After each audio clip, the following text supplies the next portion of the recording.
So I was thinking about this actually several months ago, and I was at the prison one Tuesday, and I was answering one of the inmates' questions, and I don't even remember what the question was, but it had something to do with different kinds of Buddhism, and why is there this and that, and what does this mean, and that kind of stuff. And it occurred to me that there were several people in Japanese Buddhism, and by extension, through the West, who were all trained in the same place in Japan, and then left and started their own schools of Buddhism. And as I thought about that, I thought, there's a teaching in this somewhere, but I wasn't real sure where yet. So the place where they all trained, first of all, they were studying something called Tendai Buddhism. So Tendai is Tantric Buddhism. If you think about the different kinds of Buddhism, and think about Tibetan Buddhists, so that's kind of the best known form of Tantric Buddhism. And that type of Buddhism contains these esoteric teachings and practices. And so the idea with this is that it's kind of a shortcut to enlightenment. It's not really a shortcut, but there are practices that are said to be able to lead you to enlightenment in one lifetime. And so these monks there practicing Tendai Buddhism are doing these kind of complicated practices. And so one of the things that they do is they study the Lotus Sutra, and they think about Buddha nature. They talk about Buddha nature, which is one of the key teachings in the Lotus Sutra. And so in Japan, one of the centers of Tendai Buddhism is a place called Mount Hiei, which is pretty well known because there's a big monastery on top of the mountain, but also there are these monks there that among their practices is they go out and go for really, really long walks. Like almost every Buddhist tradition has some walking meditation, but usually it's walking back and forth in the zendo, or maybe walking around a stupa or something like that. They walk all the way around the mountain. And so many kilometers that these guys do. So they refer to them sort of informally as marathon monks. So there are these 4 teachers who studied there and went on to found 4 kind of different schools of Buddhism, all in this period from the late 12th century to the late 13th century. And the first one was Shinran Shonin. So I'm ordained in a couple of different traditions, and one of them is Shin Buddhism, which came from Shinran. And he was born at the close of the Heian period in Japanese history, when there was a lot of political change going on, and Buddhism had been declining, but it started in a fairly intense renewal during this period. So Shinran ordained at age 9, and he spent 20 years as a monk practicing very diligently these Tendai practices, these tantric practices. But he began to have some doubt. He had learned all of these esoteric things, and he felt like, despite this, he was getting nowhere. And so he decided he would take a long retreat. And so he went off for a retreat center, and at dawn on the 59th day of his retreat, he had this vision while he was meditating. And in this vision, the Bodhisattva Avalokiteshvara, who's sort of like the saint of compassion in Buddhism, appeared to him and told him to go speak with a teacher named Honen. Well, Honen was 40 years older than Shinran. He was also a former Tendai monk.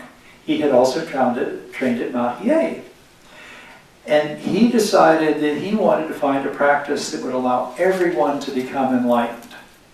And so he left Mount Hiei and did a lot of studying other traditions and stuff, and he eventually discovered the writings of a Chinese master who had taught the practice of reciting the name of the Buddha Amitabha.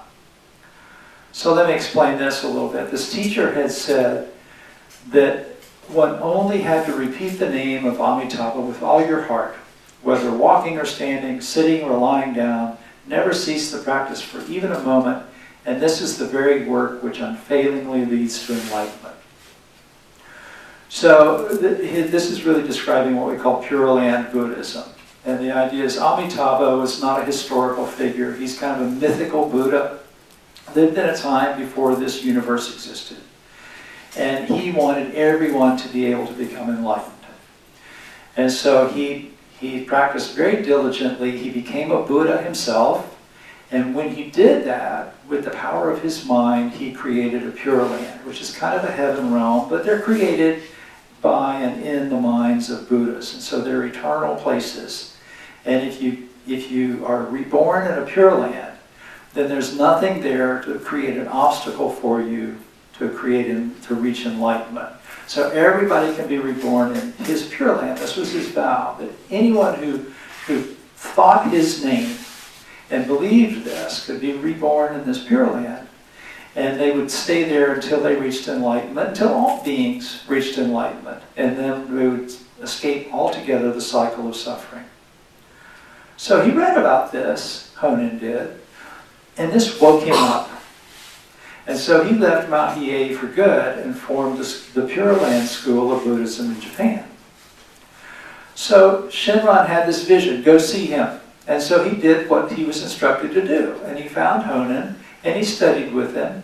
And at age 29, he attained enlightenment through Amida's vow, through reciting the Nimbutsu, the name of the Buddha, Namo Amida Butsu in Japanese. He had come to believe that it wasn't possible to achieve enlightenment through monasticism. His efforts at Mount Hiei made him think that maybe you just couldn't do this anymore. And so he wanted to also to make it possible for everyone to reach enlightenment. And he decided that the only means to do that was through rebirth in the Pure Land. And this is what he wrote about this. He said, I, the bald-headed fool Shinran, abandoned forever the provisional path of manifold practices and good work. And I turned to the true path, the basis of virtue and good, and gave rise to aspiration for birth in the Pure Land that is difficult to comprehend. In other words, his point of view even sort of transcended what Honen said. He said, I have converted to the ocean-like vow singled out by Amitabha Buddha. In other words, this vow, this compassionate vow, to make it possible for all beings, no matter how flawed, to achieve enlightenment. He said, the true practice of that required fully entrusting oneself to Amitabha Buddha. If you can attain that degree of surrender, even for a moment, then that's reassurance of birth in the Pure Land. And so he went off and founded another school of Buddhism called Jodo Shinshu, or True Pure Land. It's true not because it's the best kind or the real kind. It's true because the truth comes from true and trusting, really from having faith that you can transcend the cycle of suffering and be reborn in a Pure Land. And in fact, some interpretations of this are that if you can say Namo Amida Butsu, the name of the Buddha, and really mean it, that that's rebirth in the Pure Land right there. It says once this state of faith is bestowed, one is assured of rebirth and ultimately enlightenment. So, I'm not an expert on the Abrahamic faiths, but I suspect that this kind of faith, this surrender to an ideal like that, is the kind of faith that causes transformation in Christianity. It's more than just, yes, I believe what the Bible says. It's really believing that salvation is possible. And I think probably spiritually it's the same mechanism. Well, around the time of Shinran's awakening, another young monk ordained and became a Tendai monk at Mount Hiei. And this monk, Dogen, also came to have some doubts about the Tendai doctrine. And he became fascinated by one particular conundrum. There's a concept of original enlightenment that presupposes that all human beings are enlightened by nature. And given that, it would follow that the idea of achieving enlightenment through practice is unnecessary. In other words, people will ask you, oh, are there any enlightened beings? Well, yes, I am, and so are you. And it's just kind of a matter of clearing the dust off and allowing your natural enlightenment to emerge. Well, Dogen wondered, if it's true that all beings are enlightened, then why did the Buddhas of all ages find it necessary to seek enlightenment, engage in spiritual practice? And by extension, I imagine, he wondered why these Tendai monks while they're doing all of these esoteric practices that they were taught at Mount Hiei. And he couldn't find the answer there on the mountain. And he also was kind of becoming disillusioned with some of the politics that were there. And so he left in search of an answer, and eventually he came to study Zen under a monk named Myozen, who is the founder of Rinzai Zen in Japan, which is one of the two main schools of Zen. Myozen had also studied at Mount Hiei and was orphaned. He was orphaned, and he was sent there to be raised and educated. So Dogen accompanied Myozen to China, and he continued to study under Chinese masters. And one day, his teacher was scolding another monk who had fallen asleep in the meditation hall. And the teacher said, the practice of Zazen, of sitting in meditation, is the dropping away of body and mind. What do you think going to sleep will accomplish? Well, overhearing this, Dogen suddenly became fully enlightened. He suddenly understood that sitting in meditation was not about just sitting still, but it's opening up to direct, non-dualistic reality by getting yourself out of the way. He said, upon hearing this, mind and body dropped off. So this state should be experienced by everyone. It's like piling fruit into a basket without a bottom, like pouring water into a bowl with a pierced hole. However much you pile or pour, you cannot fill it up. When this is realized, the pale bottom is broken through. But while there is still a trace of conceptualism which makes you say, I have this understanding, or I have this realization, you're living in the world of unreality. So in other words, this is something that has to be experienced directly by having yourself, your mind and body, and sense of that fall away. So back in Japan, Dogen founded the Soto School of Zen. And this is the largest Zen school in Japan. And in the West, it's one of the most influential schools of Buddhism, largely because of the influence of some prominent teachers who traveled around after the Second World War, like Maizumi Roshi and the Suzukis. So I'm going to come back to Dogen in a few minutes. But there's one other key figure that has also spent time at Mount Hiei that I want to mention. Nichiren was 22 years younger than Dogen, and he started his Buddhist studies at a different Tendai monastery, but he also wanted to investigate other paths. And in his case, he was also looking for a path of practice that could lead to awakening for everyone, not just monks who could master esoteric practices. So this is kind of one of the first teachings that comes out of this realization that these figures came from the same place, basically as a rejection of the idea that Buddhism could only be practiced by monks who had the time and the wherewithal to do complicated practices. And they all said, surely there's a way that anyone can wake up. So in his case, he moved around, learned about Pure Land, studied Zen, came back to Tendai, went to Mount Hiei, where Honen and Shenron and Dogen had all studied. But by then, he had reached the conclusion that the Lotus Sutra manifested the highest level of Buddhist teachings, and that awakening was possible simply through repeating the sutra's title. So there's kind of a reference in the sutra to this idea. There's this, if you study the sutra, which is very long, it's a big, thick book with 30-some chapters. But there's this idea that if you study this, that it's so meritorious that eventually it's going to lead you to Buddhahood, even if you just say the title. So, that much is enough to kind of open the door to awakening. It's not going to enlighten you itself, but it's a good thing to do. And when we do good things, we get a good result. So eventually it'll get you there.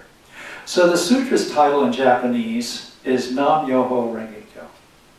And literally this means something like reverence to the wonderful law of the lotus blossom. So it's not obvious by any means, but the idea is that this practice reflects the conviction that we have the ability to transform any suffering that we encounter. And this is because of our alignment with the law of absolute reality, because of our inherent Buddha nature. So I think all these teachers are interesting, and it shows that if you have good foundation in the Dharma, which undoubtedly they got at Mount Hiei, that you can awaken. But that awakening may not happen the way you expect it to happen, or appear the way you expect it to appear. There's a common thread in all of them, even though they took different forms. First, they were all sort of expressing the Mahayana ideal that we practice for the benefit of all, not for the benefit of ourselves, and that Buddhism is for everyone, not just for monks. But also, Honen said the way to liberation is through rebirth in the Pure Land by reciting with all your heart the name of Amitabha Buddha. Shinran said the way to liberation is through true and trusting, surrendering to the vow to liberate any who say his name. Nichiren said the way to liberation is through expressing your faith in the truth of Buddha nature by reciting the title of the Lotus Sutra. Dogen said the way to liberation is through sitting meditation, letting go of the self, allowing the body and mind to drop away. So they all have at their core different ways to do what probably amounts to the same thing. They get the self, the ego, the idea of identity out of the way so you can experience reality directly. You can experience Buddha nature, Amitabha's love, the Pure Land, directly without the filter of dualism. So Dogen would later write about this. He said the way to study the way is to study the self. To study the self is to forget the self. To forget the self is to be enlightened by all things of the universe.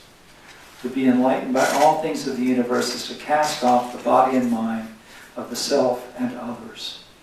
Even the traces of enlightenment are wiped out, and with traceless enlightenment goes on forever and ever. So how do you do this? How do you forget the self? Is this really possible for anyone to do, or do you have to take robes and go live in a monastery? So I wish I could tell you a simple practice that would automatically do this for you, or that there was a button you could push and the body and mind would fall away and you'd be enlightened. But it doesn't work that way. And you can say Nam Myoho Renge Kyo or Namo Amida Butsu or sit in meditation endlessly, and as long as you're still clinging to the idea of the self, it's going to be of limited benefit. It'll be beneficial, but you won't be fully freed.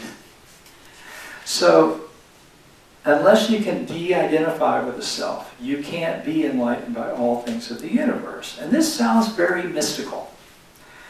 But I want to share something with you that I think will give you a foundation for practice. Dogen gave this talk to his monks, which was later collected as instructions for monks in the kitchen hall. In other words, instructions to the cooks. Now, the head cook in a monastery was the second most important person in the monastery. The abbot's the most important because he's responsible for everything. Generally, monasteries are there because of an abbot. But the next most important person is the person who feeds everybody, right? So this was a very important person to be giving an instruction to. So here's how it starts. The method of training for monks who are responsible for preparing meals is to have them make reverence their underlying principle. Think about that. The number one thing when you get ready to cook is to make reverence your underlying principle. Imagine if you made reverence the underlying principle, whatever you do. We practice here, when we do our opening song and when we light candles and we put stones and all those things. These are all acts of reverence. In a Buddhist temple, we bow to Buddhas, we bow to teachers, and so on. Dogen says that to be enlightened is to be enlightened by all things in the universe. So why not always be reverent to all things in the universe? And he also points out that offerings of food to those who study the Buddha's teachings is a practice. That kings and teachers and leaders give offerings to the Buddha, and for thousands of years, people seeking the truth have also offered alms. So he says we should treat the food that we receive with awareness of its spiritual significance. He says we should personally receive the authentic transmission of polite acts and respectful words from the cooks in our temple. This is how those in lofty positions have pursued their study of the Buddha's Dharma. In other words, it's really interesting. He doesn't say we pursue our study of the Buddha's Dharma by reciting scriptures and meditating on all of that. We study the Buddha's Dharma by receiving the efforts of the cooks with politeness and with reverence. He says, so, consequently, while cooking, one should practice this reverence by even respecting tools and utensils. And he says something that has become, since I've encountered this, something that I think about often. He said, disrespect invites calamity. It is never accompanied by anything meritorious. Disrespect invites calamity. It is never accompanied by anything meritorious. I want to put that on t-shirts and send it to every member of Congress. Right. Yes. We were talking about this in Deland the other night, and I said I want to have it tattooed on my chest, and somebody said, yeah, well, let's start printing up the t-shirts. So Dogen goes on to say, if you're walking past the place where meals are prepared, you should bow with your hands in gasho. But that's how important this is. Not just when you go into the meditation hall do you do this, but when you're walking past the kitchen you do this. And he goes on to give some other instructions that reinforce the idea of being respectful to the food, to the process of cooking, and to those who do the cooking. It's not just cooking. Anytime we're doing something that supports our spiritual practice and the spiritual practice of others, we should be reverent to it. He says, these items are the lifeblood of the Buddhas and ancestors and the eye of patched-robed monks. In other words, this is the way to wisdom for those who ordain and for those who practice. He said, non-Buddhists know them not. Celestial demons cannot endure them. Only the disciples of Buddha have been able to transmit them. You who are senior officers in the kitchen hall, discern them well and do not let them be lost. So in a few minutes, we're going to eat. I can tell because I can smell it. So I suggest that when you sit for a few moments before you socialize, maybe take a moment to reflect on the kindness that made it possible for us to be here together sharing a meal.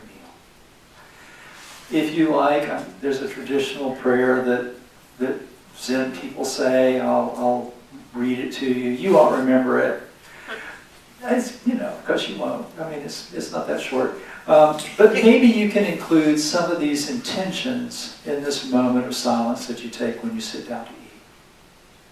We reflect on the effort that brought us this food and consider how it comes to us. We reflect on our virtue and our spiritual practice and whether we are worthy of this offering. We regard this reflection as essential to keep the mind free from greed and excess. This food is good medicine for our life. For the sake of awakening, we now receive this food. So I'll close with a short benediction. With our minds as one and radiant with light, may every living being share the fruits of peace with hearts of goodness, luminous and bright. If people hear and see how hands and hearts can find unity in giving, may their minds awaken to great compassion, wisdom and joy. May kindness find reward. May all who grieve transcend sorrow and pain. May this boundless light break the darkness of endless night. Because our hearts are one, this world of pain turns to paradise. May all become compassionate and wise. May all become compassionate and wise. Thank you.